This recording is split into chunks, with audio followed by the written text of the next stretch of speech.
All right, let's see. I don't even know if any audio is coming out. I'm assuming it is because I'm I can't hearing hear you. anything because I didn't set up properly. But hey, welcome to What the Heck. While I'm plugging in cables, let's do quick intros. Shake down the Taurus. Yeah, yeah, for sure. Uh, how you doing, Bartok? I can vaguely hear you, and actually, I can't hear you at all for just a second. Let me unplug that while I get my setup in order. Can you Oh, hear me? yeah, I can hear you. Okay. Yeah, man, I'm doing great. Almost missed it. A little sweaty, had to rush, get ready, but I made it. So happy to be here. Oh, awesome. That's great. Let's see. You go into here, and this thing's connected to this thing. Ah, so many things. All right. And I think if I push that, oh, I can hear myself now. That's great. And now I can hear everybody in the video. Awesome. Great. Cool. Sorry about that. Let's turn the effect off. Cool. There we go. All right. Welcome to What the Heck. Bartok, who are you? And in 5 words, describe your modular aesthetic. Well, I go as by Bartok. That's two B's, two K's, and uh, my modular aesthetic, um, colorful. Oh, that's one word. I did it in five or less. Oh, colorful. You got 4 more words. I Um, A lot of good cables. You got a lot of different modules from all over the place. yeah, yeah. So I got a mix of modules from different makers. Um, and I try to find something that fits what I need instead of fitting a specific aesthetic. Um, but yeah, I try to make something a little musical, something with some beats in it. Um, we've gone over this. I don't know what genre it really fits in, but it's electronic music. Cool, cool. What's your I'm aesthetic? I'm Yeah. X7. My aesthetic is like, let's see, 5 words. Uh, Splinters, chaos, um, E minor. That's 2 words, I think. Uh, uh, I don't know. Solder fumes should be 1 word, but it's not. So we'll go with just fumes. Yeah, there we go. There we go. That's good. So, so E minor. Do you find yourself really spending a lot of time in E minor? E minor. I spend some time in E minor. Usually, when I'm doing heavier, mellow stuff, it's like a comfortable place to be. But recently, as you noticed, I've been playing with the blues scale. So it's not really E minor, but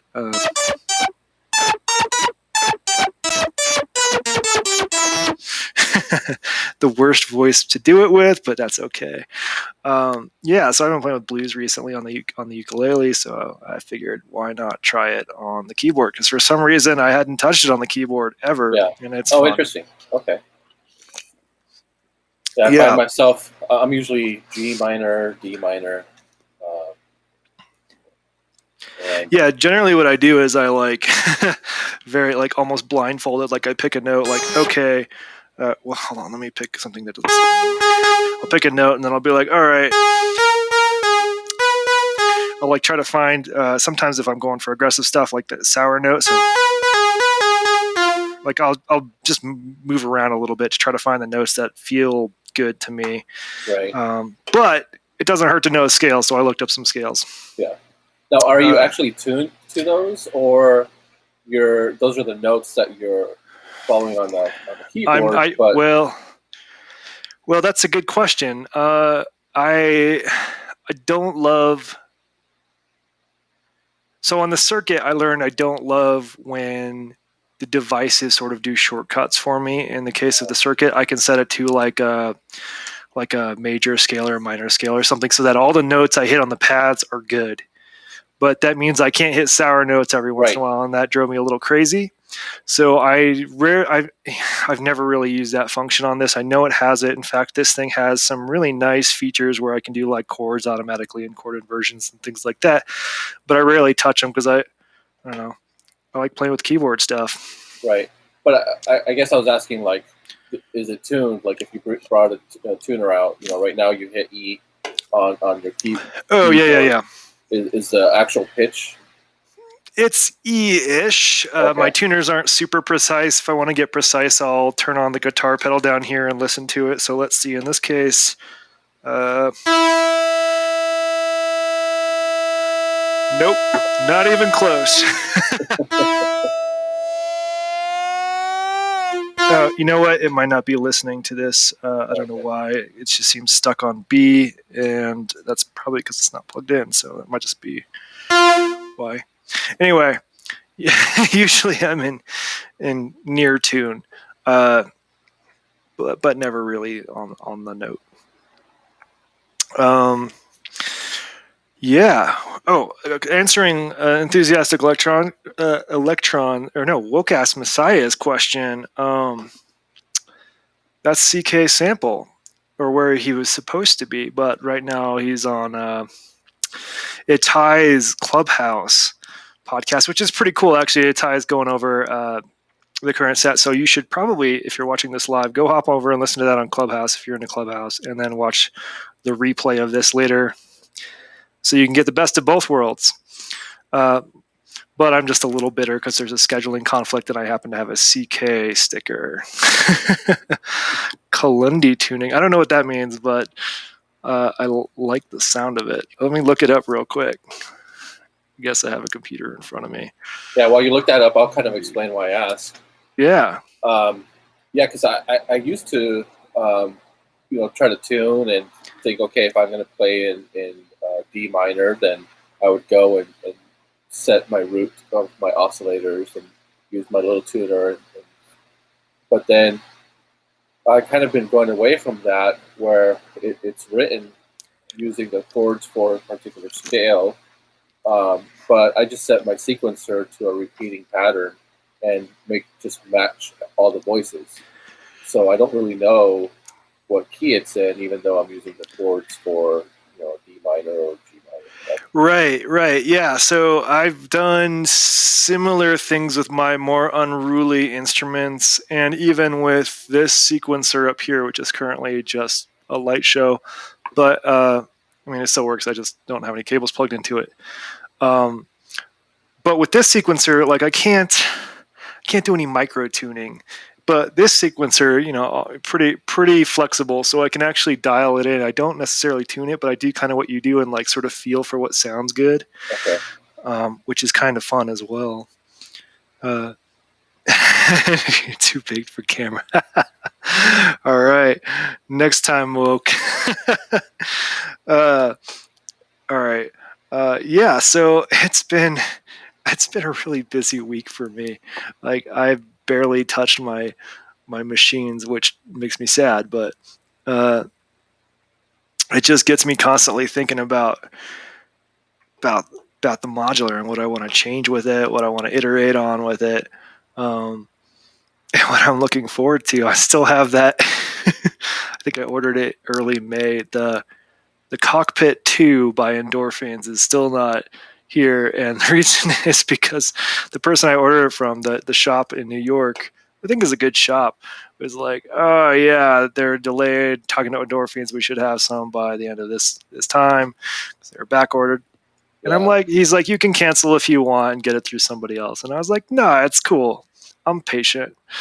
And I think a lot of shops are in that position right now, where a lot of things are delayed. A lot of makers I know are kind of delayed on getting parts for their stuff. So yeah, and that's unfortunate. And I think they're already hard enough shops, I think, to operate in a lot of places, just because they're serving some pretty niche gear. So I'm cool with waiting, but like I am so fired up for when it finally gets here. Like I've been waiting for, at this point. I ordered at the beginning of March, not May. I've been waiting for months, and I'm so excited for stereo compression. Yeah, yeah. You're going to hear like a week of really cheese dance party where every single thing is cut the kick drum compression happening, the side chain. That's all right. But I also have a stack of modules I need to build, and I've been I put myself in timeout on building new stuff for a bit. Okay. Parts ordering is frustrating, so I like to do it in batches. And B, I wanted to make sure I had consistent income first, which it looks like that's clearing up, so that obstacle will be out of the way.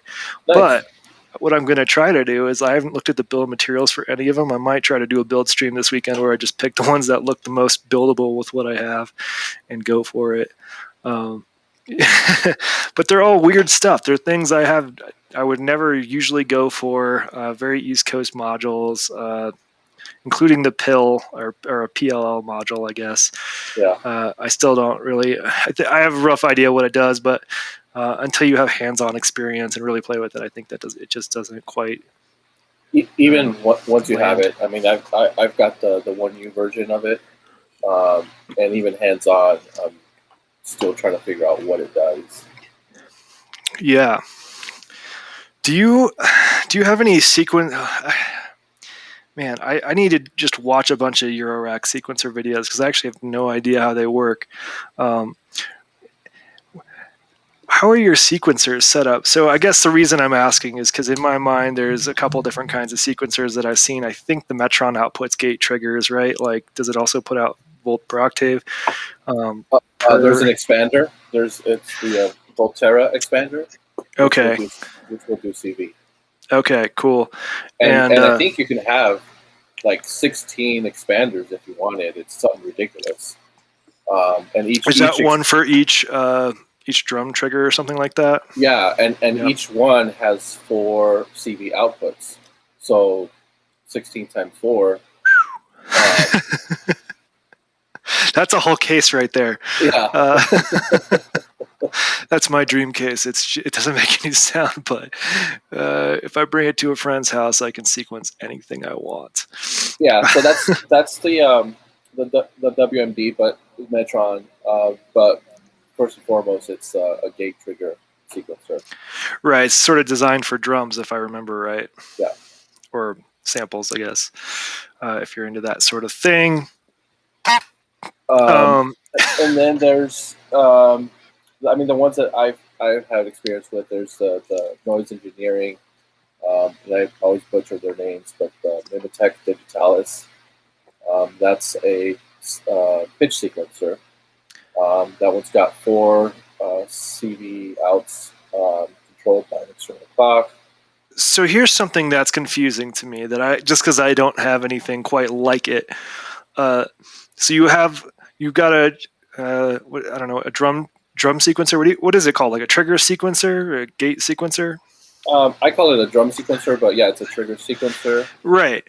So you got that, and then in parallel, you also have a pitch sequencer that only does pitch. It doesn't care about gates or triggers or anything like that. So you would sequence one thing with that sequencer, and then perhaps the rhythm of or the ADSRs or whatever with the Metron or something like that, right?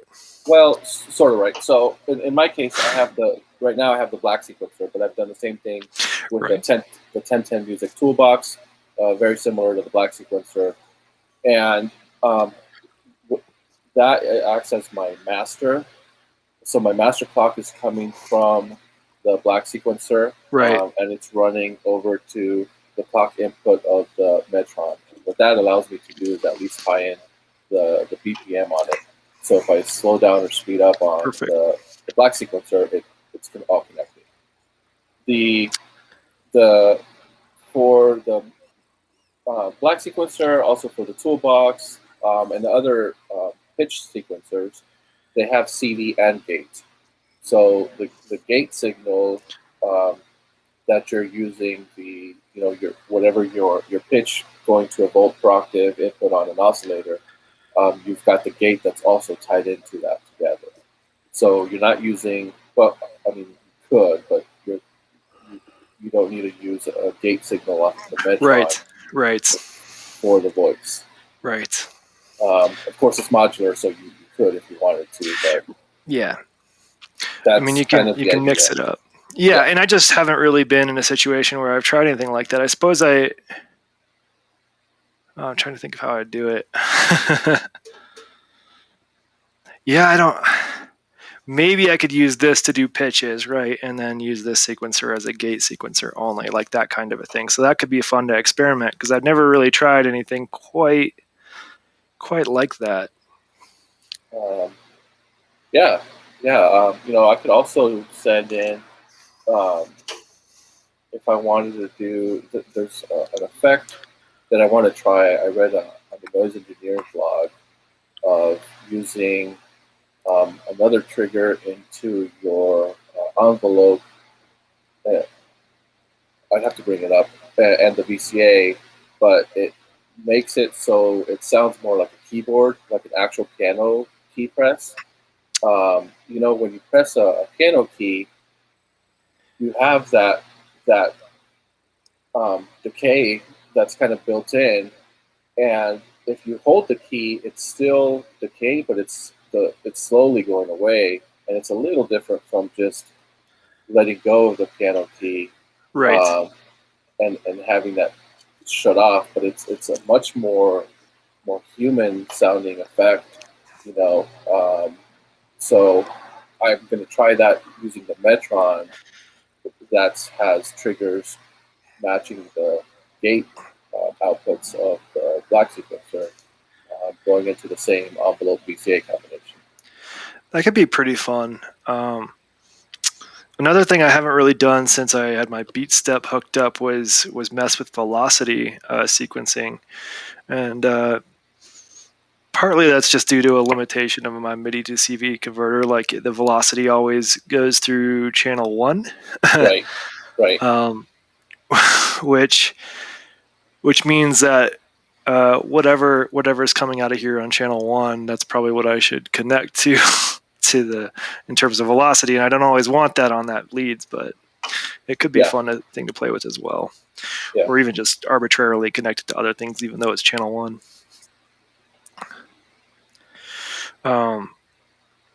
There is a link. Maybe I can look it up and put it in the chat. That somebody put together this list of pitch sequencers in Eurorack and all the different varieties out there and their different Oh, features. Yeah, I want to see that. Yeah. I was also starting to watch in the 5 minutes before this. I was starting to watch Colin Bender's latest video where his monolith synth is actually powered up. Man, holy cow, is that thing overwhelming? It's an entire wall. But one thing I found interesting, I think it was in the second to the most recent video, he's talking about power. And the power setup that Colin's using is it's over-engineered in a good way, but it is so tedious to set up because instead of like the standard ribbon cables that aren't quite shielded enough or handle enough power cleanly or something like that, they're all sort of individual cables, and you're sort of manually wiring them with screws into each rail. Like, it's kind of crazy. Yeah. Dotaroff.com/sequencers. Oh, this is boss. Yeah, I'm going to spend some time on this list, and hopefully I don't end up wanting to purchase any because I don't have any space for any of those things. Yeah, and some of them, have a quantizer built in. Some they don't. So you would want, if you want it quantized, you would have to use a different module for it. Yeah, at this point, I sort of lean towards unquantized in terms of things in my box because, like, quantizing is easy to do over here. Right.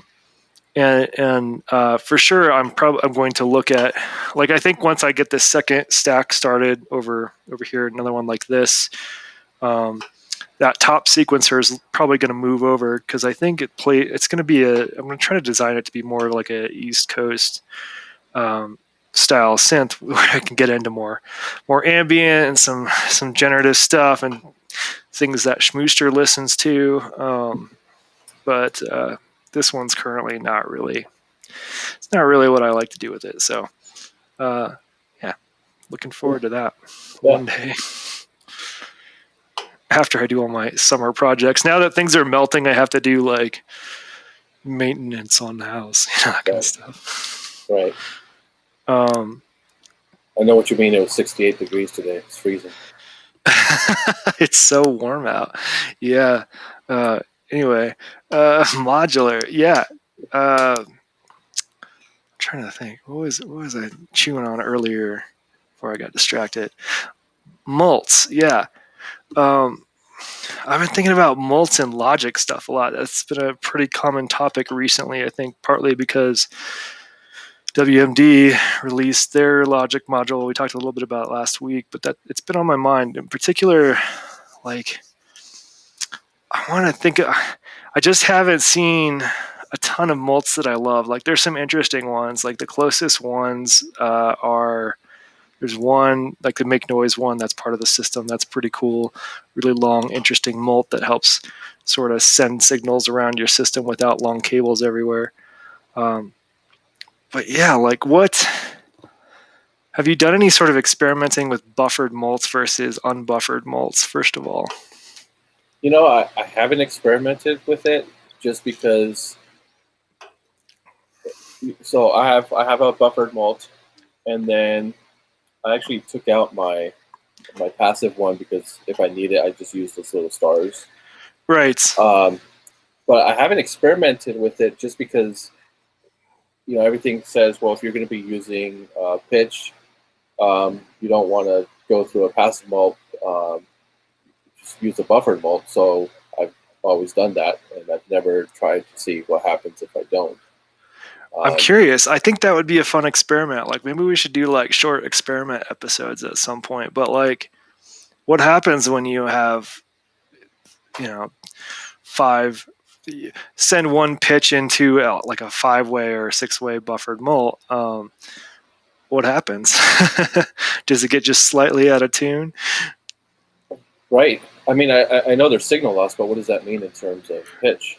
Right. And like from what I've heard from other folks that are a little more chaotic, they don't care. Like it doesn't matter if it's buffered or not. Right. I think buffered mults are likely. My suspicion is buffered mults are likely only needed if you're trying to get exact pitches. But you can probably mult it a few times passively without enough voltage loss to really hear much of a difference. Like it'll probably be close enough, just like a slight detune. Yeah. I'll experiment with it and report back. Here's Wokas Messiah. Interesting comment though. He says he bought a buffered mult and later found out it wasn't a precision buffered mult, so you couldn't use it for pitch. What does that even mean? Like I thought. I don't know because what happens when you use it for pitch? You should try it for pitch, Woke. I want to on the next Sunday service. I want some imprecise buffered mult. What does that mean? I don't know if mine's precise or not, but it seems to work fine. Yeah. Wouldn't it be great if that was the cause of all of my gremlins, is that one buffered mult because it wasn't precise? I kept thinking things were going out of tune, but... Right. Yeah, that's interesting. I didn't even... That's the first I've heard of something like that. But based on my experiences, it's the power supply. It loses voltage. That's interesting. So a notable... Right. How much does it detune? Is it like bad enough where you can't use it for voltage, or are you just like, we'll just be slightly out of tune and like just turn the pitch up a little bit on your oscillators?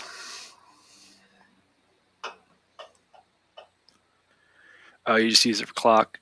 Yeah, clock's cool. You can I think you can passive mult clocks for just quite a lot. I don't think it matters too much.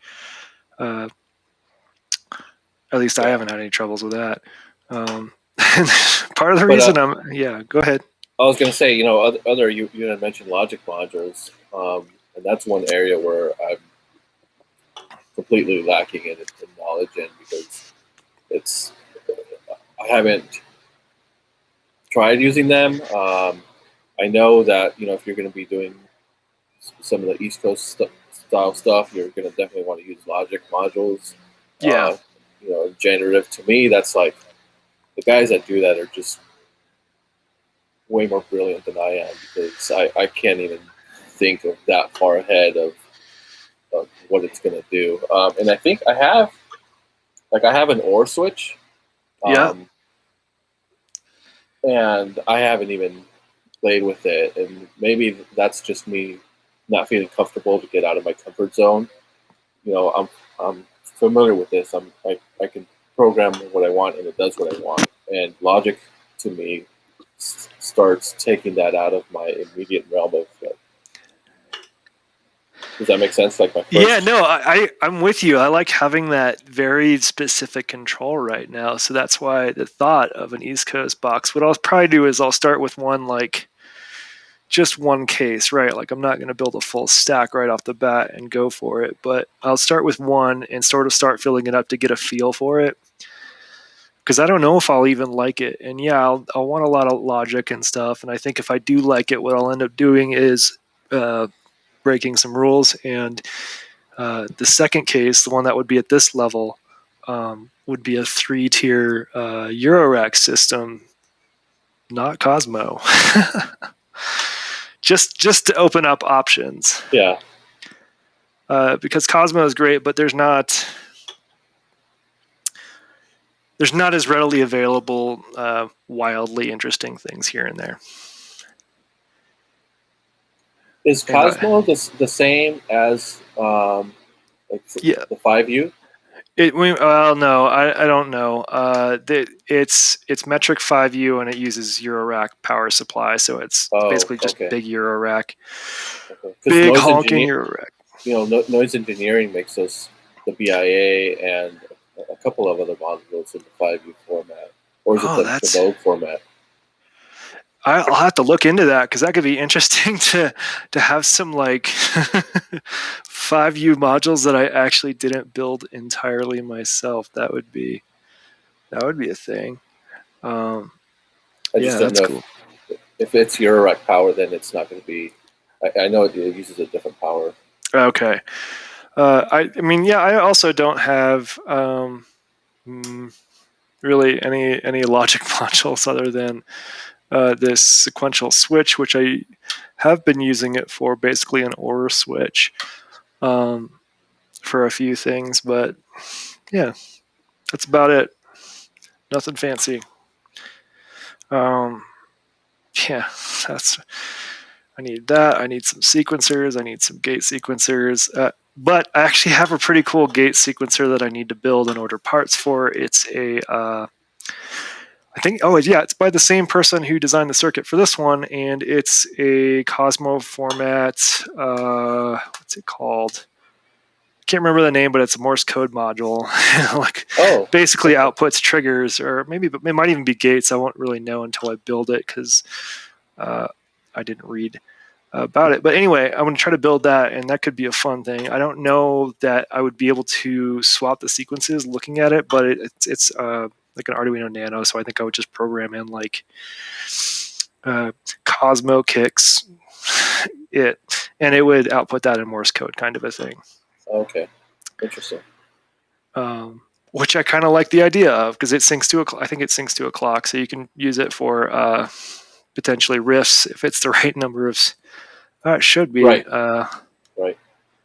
So Well, yeah. you're gonna start putting some subliminal Morse code messages. For those of you who have been following me, you would know that I already do that. I'm not even kidding. I'm even wearing Morse code. That was not. I'm not that. I am that big of a nerd.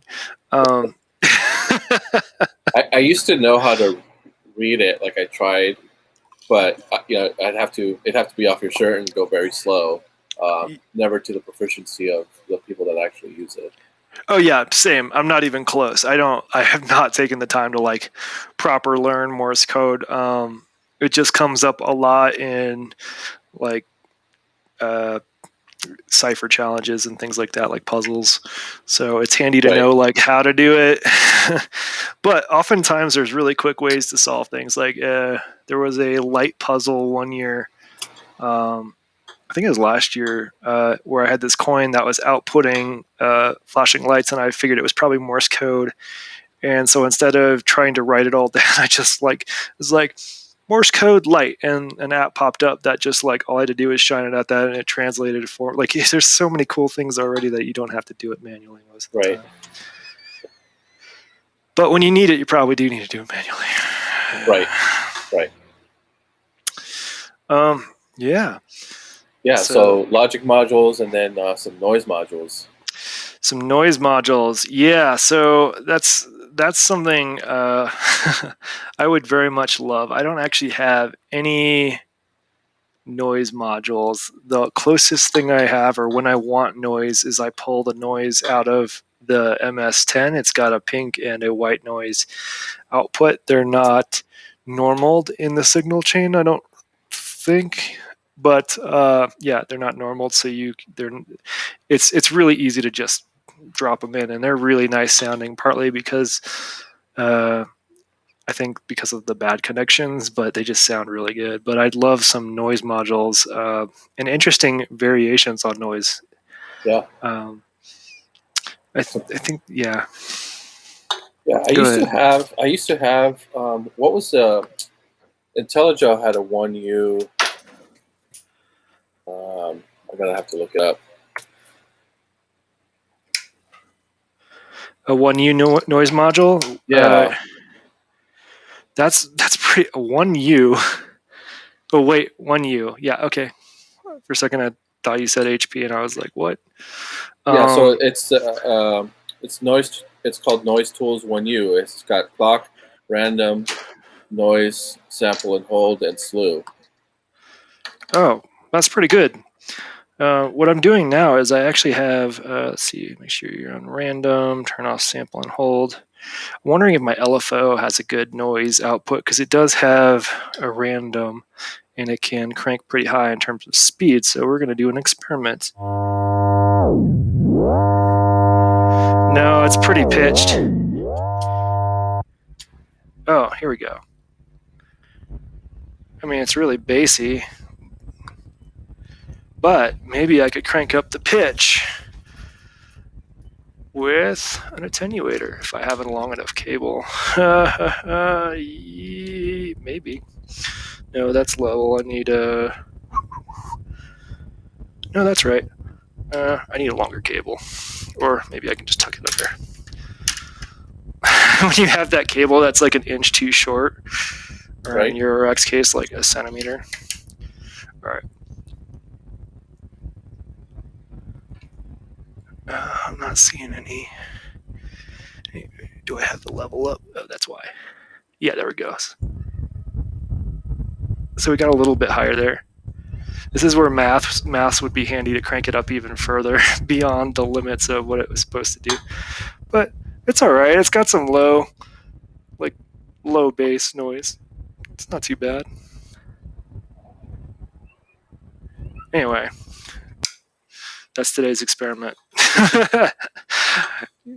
So I have a white noise, a pink noise, and I'm going to call that one a brown noise module. Yeah, the Noise Tools has pink and white. I usually default towards pink. I mean, I think white's fine too for like flute sounds and things like that. But pink noise, I think it just sounds more natural to me, to my broken ears.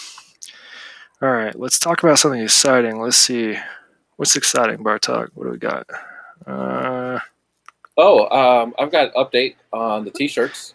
Oh yeah, t-shirt. Oh, we've got a few things coming up. Let's do go on t-shirts.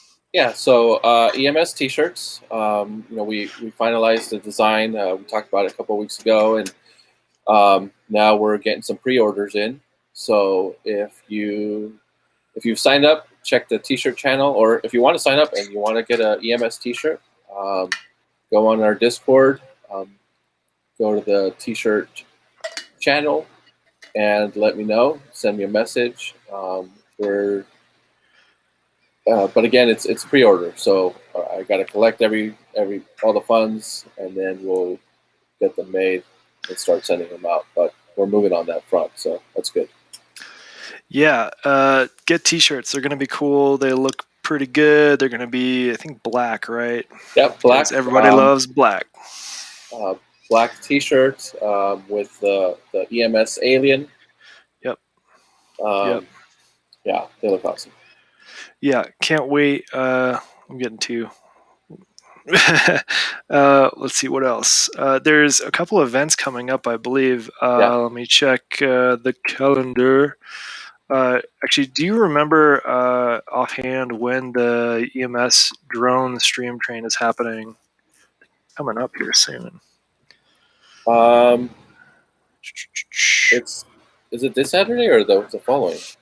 I think it might be the following. I'm just going through right month view.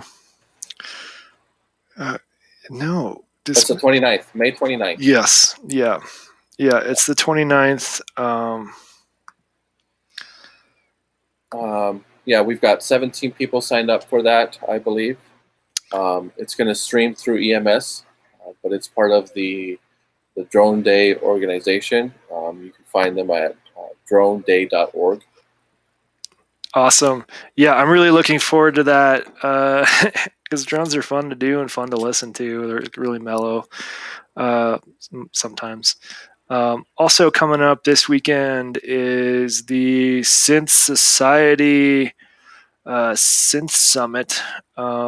And hopefully it's called the Synth Summit because that's what I said in the video I recorded for it. So that's coming up on Friday. It starts on Friday, and I guess it goes 2 days. There's a mix of performances, pre-recorded, and some really awesome talks, I think. And that's with Colorado Modular Society and SoCal. It's with SoCal and Colorado Modular Synth Societies, and they've sort of teamed up to make this happen. It's just like a stacked lineup of people I can't wait to see. And again, everybody recorded less than 10-minute videos, so the videos are going to be pretty fast-paced as far as modulars performances go. No one, like 10 minutes is like a warm-up normally, so right. Like, okay, I'm in pitch now, we can start. Like, yeah. Thanks everybody for coming out. Gotta go. Yeah, no, that's side note. It's definitely something that's interesting, right? We do these performances and it's 20-30 minute sets, and it'll be nice to see what people come up with in these quick little short songs. Short for us is 10 minutes. Yeah, that's true. Yeah, it'll be. I'm curious. Like, I came up with some weird stuff that I'm not sure I love or not, but it'll be fun to listen to once I've completely forgotten what it sounds like. I guess I probably already have. Yeah, they're fun to make. It's just really challenging to get right because in 10 minutes you gotta move quick, I think. Yeah. But thinking about longer performances, that always like stuck out to me. Like, why is there a tendency for modular performances to be longer? Like 10 minutes to an hour tends to be the typical range we get on the EMS channel. Outside of Schmooster's never-ending, self-realizing, artificially intelligent patches. But one of the things I was thinking about is the way we play. Like, I think if you were playing a guitar and you played the same 16-note riff or 8-note riff for an hour, you would go insane. You would hate your life, and you would not play guitar anymore if you had to do that every show, right? Like, it's super boring. Like, no one wants to do that. But when you're doing this modular stuff, you don't have to play the same notes over again. In fact, you're more like a director. Like, okay, what are we going to do next to change things up? Like, I wonder what happens if we do this over here, or like take the drums out, that kind of thing. So you're not playing that 8-note riff or whatever over and over again, which I think just leads to longer performances. Yeah, and you start playing with the filters, which the filters are like the soul to everything. the sequencers are your brains, and the VCOs might be the heart of the music, but the filter is what gives it the soul. And Yeah. you can spend so much time just doing these, either slow or fast filter sweeps, or changing them up a bit with the same repeating pattern. But it's interesting enough where you like to listen to people doing that, you do it yourself, and I think that adds to the lengths of some of these. Yeah, I agree with all of that, especially the bits about the filter. I think without a filter, it's your oscillators sort of sound like Will Ferrell yelling all the time. It's a little too all caps sometimes. And once you turn that filter on, you've got Alicia Keys coming out of your modular. Smooth. Yeah. Yeah. Let's see what time. Okay. And I think part of it too is, depending on where you're performing, it kind of turns into like this environment where people are socializing. So you've got the person that's just doing their set and giving people time to just really feel it out, instead of thinking, oh, I got to focus for like 5 minutes because the songs that I really like, that I really enjoy, is going to be done and over with. Yeah. Filter is the synth mouth. Hey Stem. Yeah, I would agree with that. And in fact, it's one of the. I don't know if you've ever seen those like either Flash or right now there's some JavaScript ones of these like really hard to use vocal emulators that like show you voice range, and a lot of the time it's a lot of filter. Like if you listen carefully, it's just a lot of filter happening with some vowel sounds. It's pretty fun. I wish I could remember those. Those are fun too. Uh, Now I want to find one that's open source and it's like really janky, and like see if I can connect it to MIDI somehow and like do some really awkward sequencing. There's got to be like a MIDI to hotkey or to keyboard like converter, right? Like that takes MIDI commands and converts it into like button presses on your keyboard. I don't know. There's got to be. Yeah. Um, yeah. Where's Tim when you need him for that?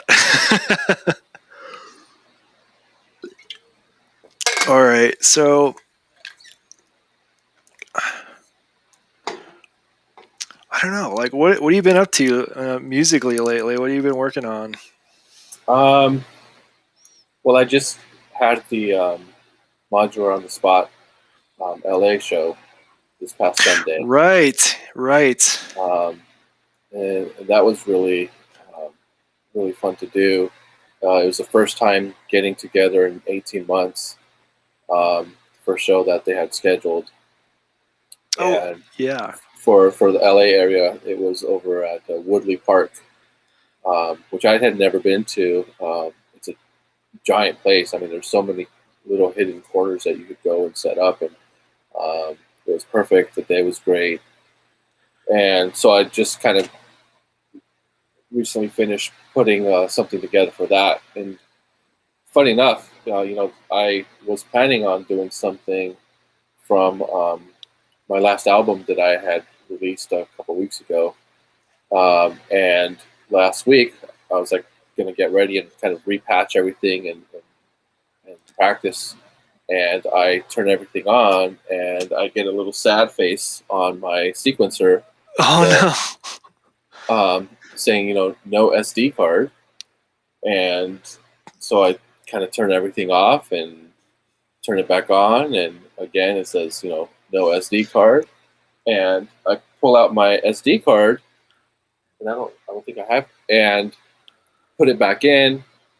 It's seated right, it's the right way, and still no SD card. So then I take a really close look at it, and the top corner on one little side had a crack going through it, and I have no idea how that happened. I have no idea, something fell and hit it. I never saw anything, on my system that could have done that, but effectively I had to come up with something in 3 days for Sunday's show. So Wow. that was a bit of a challenge, and uh, but I what I came up with, I really liked it. So now I'm kind of workshopping that and trying to perfect it a little bit so I can get a really good recording of it. Yeah, you'd mentioned you wanted to record it, and I was curious if you'd done that yet. But like that 3 day thing, that's pretty common for me. Like when I'm doing an event or something, like I think that's about right for the time you need. Like to it forces you to make some decisions pretty quickly. Like you can't hang on to when you're first starting out, or when I'm first starting out. Like I don't hang on to like, if a riff like feels like it needs workshopping. I'm like next riff. Like I just delete it and move on Interesting. because I don't want it, I don't have the time to deal with that. You know. Yeah, for me, it's more of just kind of practicing, um, and coming up with a riff, and then coming up with like an answer to it, Right. and then coming up with another part to it uh, that I can then build a song off of it. So again, I'm not sitting on the same 16 note, Yeah. 64 note sequence, and it's changing enough.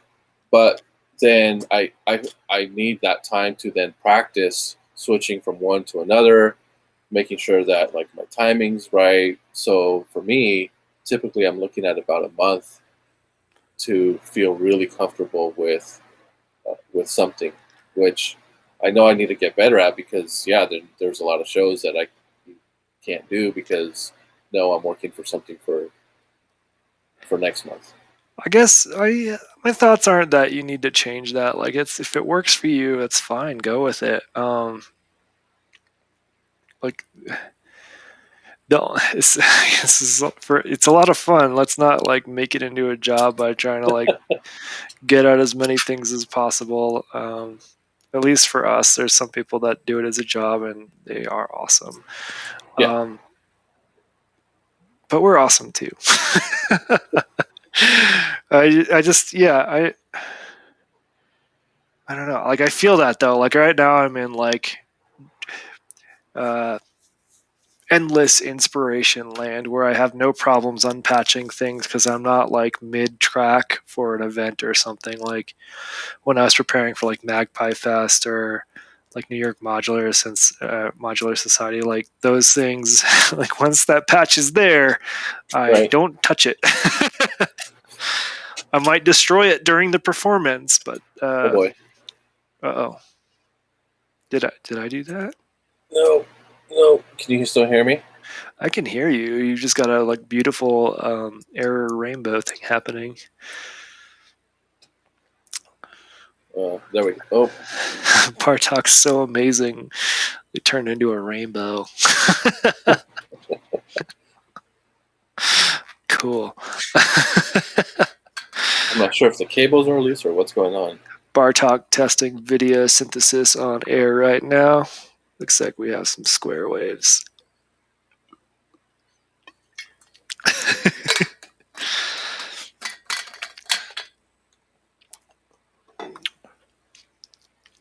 You know what modular needs is like module of the month club where I can subscribe and like get a module, put the previous module in that package and send it to somebody else. Like I just want to cycle out modules every month. I don't Oh, that's know. interesting.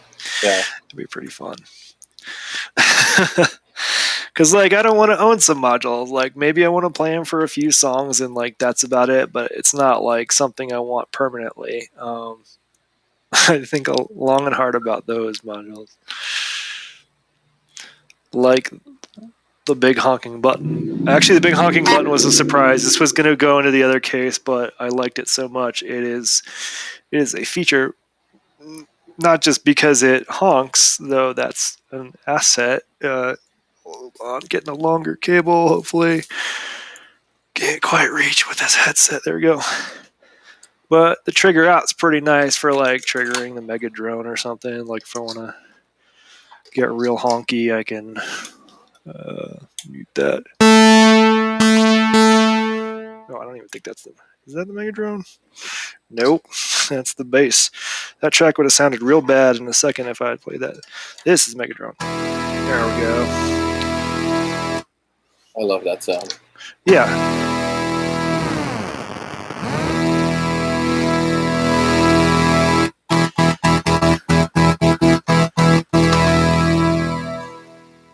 Yeah. Megadrone.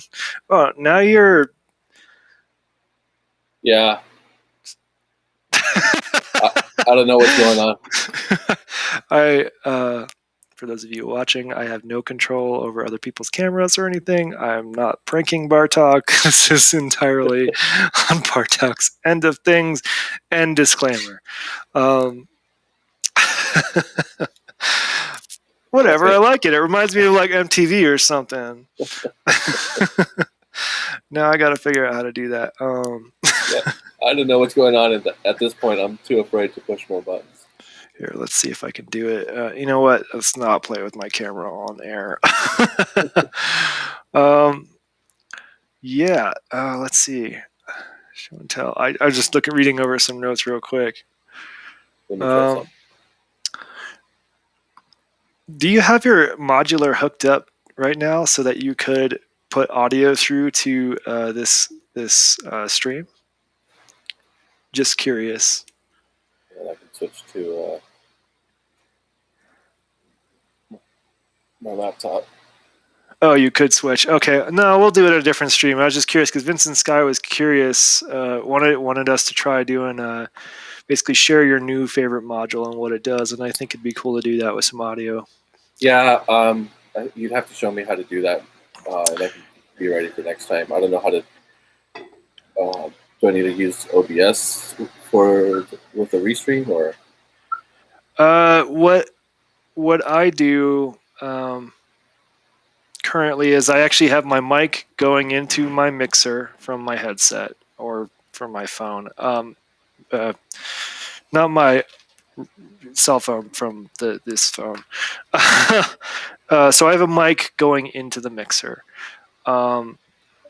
Everything from the mixer is going in as the audio to this video. So it's going in through my computer, and then I have the audio source as this. But how do I hear you, right? These headphone, like the headphone part of these headphones is connected to this little mixer in between that is taking the output of that mixer and the output of the computer and combining them so that I can hear you without any weird feedback loops or anything like that. Okay. So that's my janky setup in a nutshell, but it works. I don't know if you have an extra mixer or if you have multiple mixers on your rack that you could do something similar with, but that's how I handle it. Because I've tried apps like Loopback and things like that. They're all right. Yeah. It's a pain. Yeah, I'll look into something so that I can be ready to patch something up. Yeah, let's plan on that on the next one. Let's do some demos because I feel like we're not making enough sounds other than voice sounds, and those are better when we use a filter anyways. So yeah, that'll be cool. But in the meantime, what module are you excited about right now? Which one are you is inspiring amazing Bartok sets?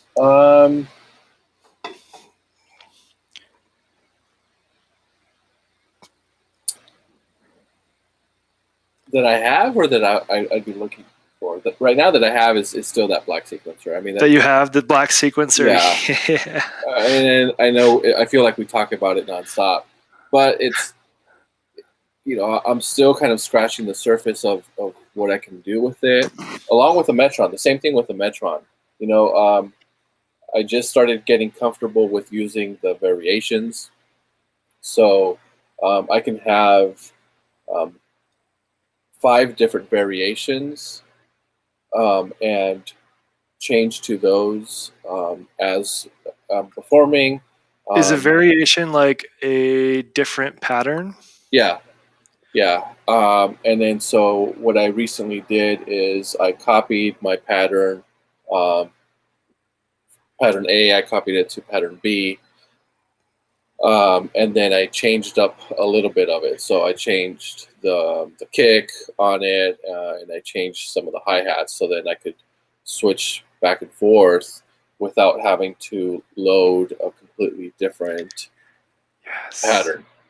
Yeah. Um, So when you're doing that, can you do it? That's something I do pretty regularly. Can you do it while it's playing without necessarily switching to pattern B? Like you're on pattern A, you copy and paste to B, you're still on pattern A. yes, yes, Cool. Cool.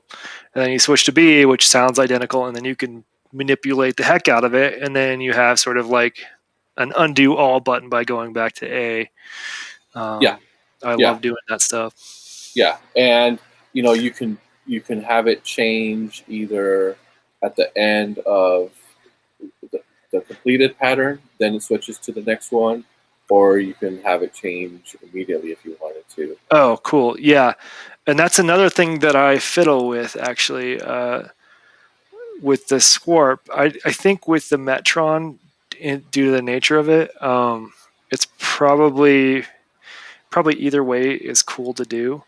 Um, but with the Pyramid, you'll see me like struggle with this every once in a while. Is sometimes I'll have like an 8-bar sequence, right, and that instrument's sort of muted, right, and what I want is to come in on that beginning of that 8-bar.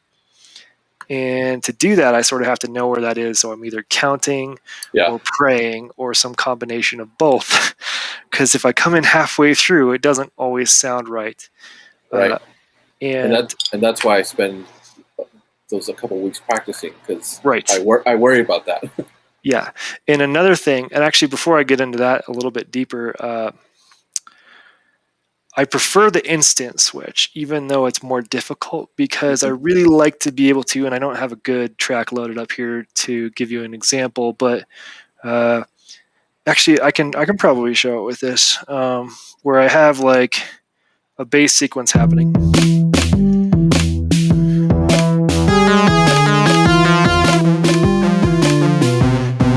Oh right, I forgot I detuned that. So what I like to be able to do is this, right? Like instantly mute a few channels, or instantly change something temporarily and then go back to a full sequence. So that's something Right, I do a lot, and it's just not as, you can't do it if you have to wait for the end of the bar. right, right, Polymeter stuff I can't count because I'm a terrible musician, especially the harder stuff. So that I default to the end of the bar. Or polyrhythm stuff too. Any of those polys get the end of the bar treatment, and I don't get to do those cool performative things because it's hard for me to count anything more complicated than like 7/4 or something. yeah, for sure. I did a So, really. Oh, go ahead. oh yeah. So I guess it's just right now, I'm really comfortable with everything and what it does, and so I just really need to dive deeper now into the Metron, um, and the Black Sequencer. Um, that's kind of what I'll be starting to spend more of my time with. And both of those are just to help me with variations on performances. Yeah, I mean that's those sound like excellent tools. The Black Sequencer has a lot of features from that, from what I've seen. The the variation, just being able to do those variations and change things that Yeah, quickly are huge. Um, I'm curious to see what else it can do and what you come up with. So that's cool as you dive deeper. Like I've done similar flows with the Pyramid when I got it. Like step one, learn how to sequence. Step two, okay, now let's do patterns. right. Step three, like let's see what it can actually do, and like learn all the different things. Yeah. Um, I still don't know all the different things. Like that was the first time I've successfully ever with this sequencer done swing, and I don't love it. Yeah. What don't you like about it?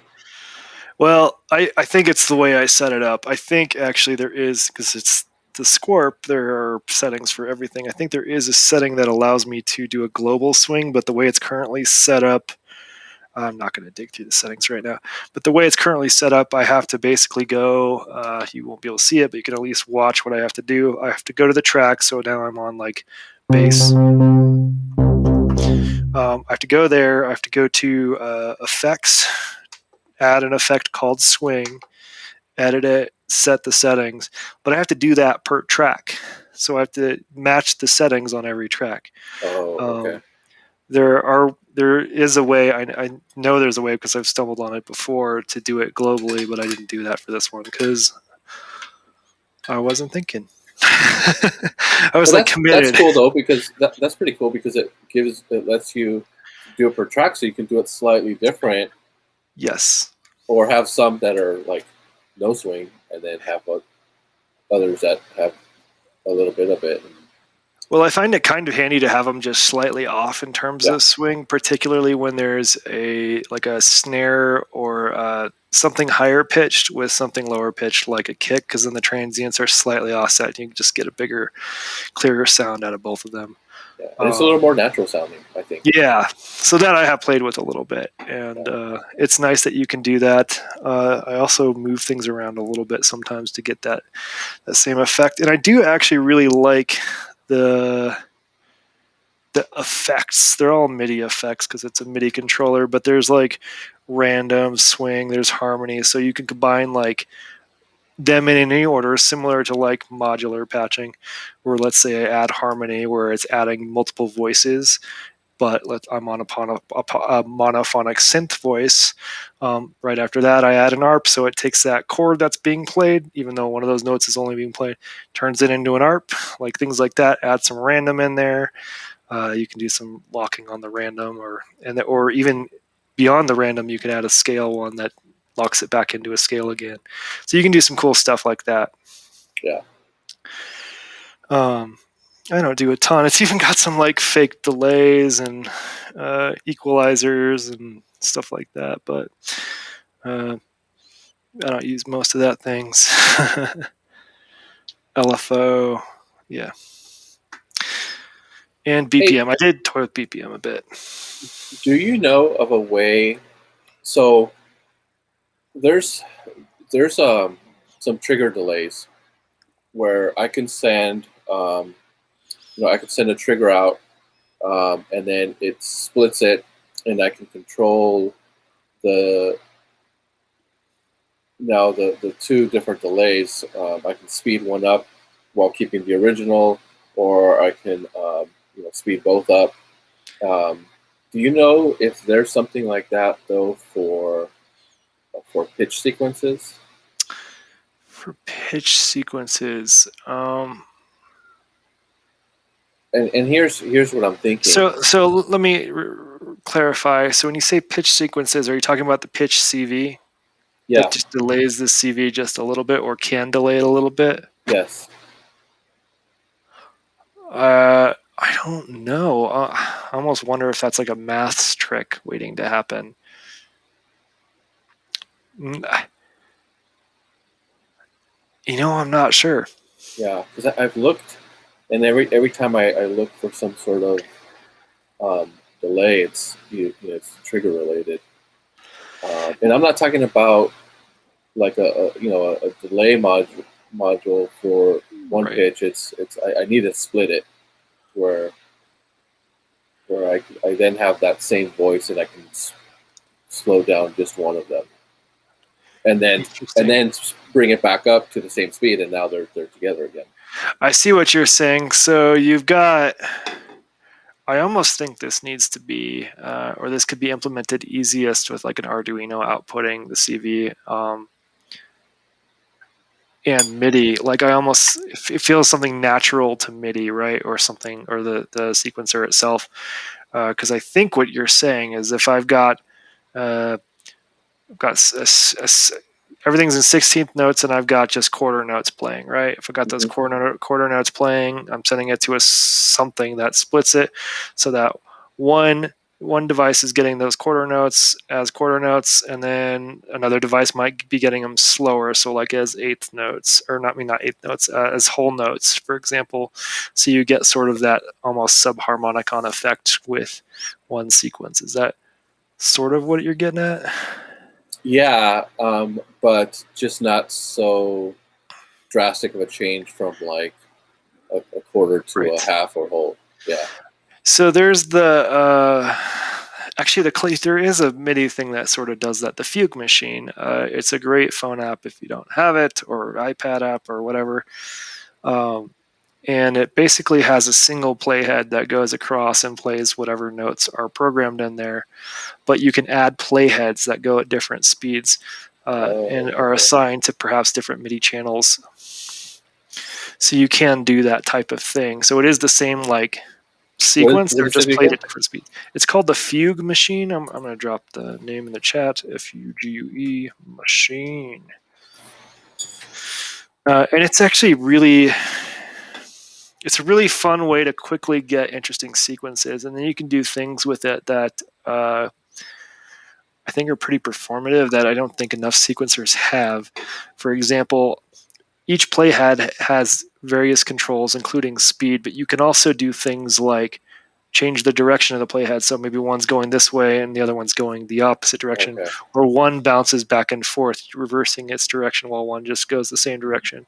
So you can get some pretty wide variety, or a wide variety of sounds pretty quickly. Yeah. It's a little. Yeah. Speaking of reversing direction, the black sequencer will do that. Yes, I don't think I have that. I can't reverse. I can't play things in reverse. It's so wrong. I don't have a Morphogene, so I can't do anything in reverse anymore. Oh, no, that's not true. The Data Bender does some random reversey bits, but that's different than full-on reverse sequence. Which begs the question, I wonder if I can run gates through the Data Bender to see what happens. Why not? Or maybe pitch. Right. I'll have to check voltages on that, but that could be fun. That's something I've been wanting. That's in my experiment to do list, is to basically put like CV through audio places, like what happens when I put gate signals through a delay module, for example. I don't know. It's just constantly on. I don't know. Right. But I'll find out one day. Not today. All right. What else? Is there anything else coming up? I'm trying to think. There's like a million events happening all the time. In fact, my calendar, I opened up this, like my Hex 7 calendar is just slammed with like all of the events from, what calendar is that? The just calendar, Eurorack and Earth Modular, just every day. Let's see. Oh, wait, no, that already happened. I don't know. Looks like there's a patchable performance. Yeah, patchable performance is in a couple of weeks, so that'll be cool on the 27th. Yeah, it's last Thursday of every month, right? Yeah. So that's cool. Anywho, I'm gonna go. Probably go do more work. It was so awesome having you on. Yeah, thank you. A couple people had to bail at the last minute, but that's cool. They can watch the replay and be jealous. Yes. Thanks as always. Right. Very interesting. Have a good one. I'm going to play us out. All right. Let's see here. Right buttons. And your audio is still on, just so you can talk if you want. Chaos.